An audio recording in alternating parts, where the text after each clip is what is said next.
Nang dahil daw sa away sa ulam, pinagtataga ng isang lalaki ang kanya mismong kapatid sa Dumaguete City. Sa Batangas City naman, isa ang patay at isa ang sugatan sa pamamaril. Narito ang Ronda Probinsya.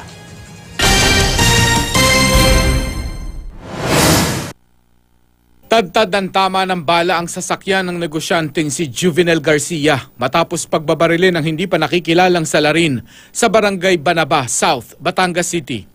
Sugatan si Garcia na tinamaan ng bala sa mukha at braso. Dead on arrival naman sa ospital ang driver niyang si Romel Perez. Base sa investigasyon, sakay ng SUV ang mga biktima ng biglang may mamaril. Nakuha sa crime scene ang 4 na basyo ng bala. Inaalam pa ng mga otoridad ang pagkakakilanlan ng salarin at ang motibo sa krimen. Nauwi naman sa pananaksak ang alitan ng magkapatid na June Lee at Mancheto Rubion sa Odjongan, Romblon.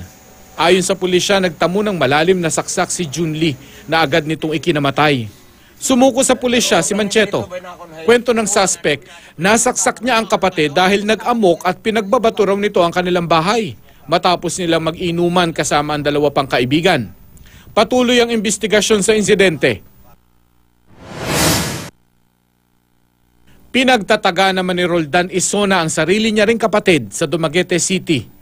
Ayon sa pulisya, nagalit ang suspect sa kapatid niyang si Henaro dahil hindi raw siya nito tinirhan ng ulam na tuyo. Sabi ng kanilang ama, may natira pa naman daw na pagkain pero hindi pa ito luto. Kaya nagalit ang nooy nagugutom ng suspect. Lasing din umano si Roldan na mangyari ang krimen. Desidido silang sampahan ng reklamo ang suspect na hindi nagbigay ng pahayag.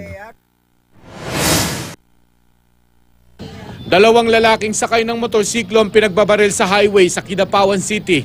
Ayon sa pulisya, pauwi na ang mga biktima nang buntutan sila ng 2 di pa nakikilalang salaring sakay rin ng motor. Tinangay rin ang mga salarin ng bag ng 2 biktima. Patuloy ang investigasyon sa krimen.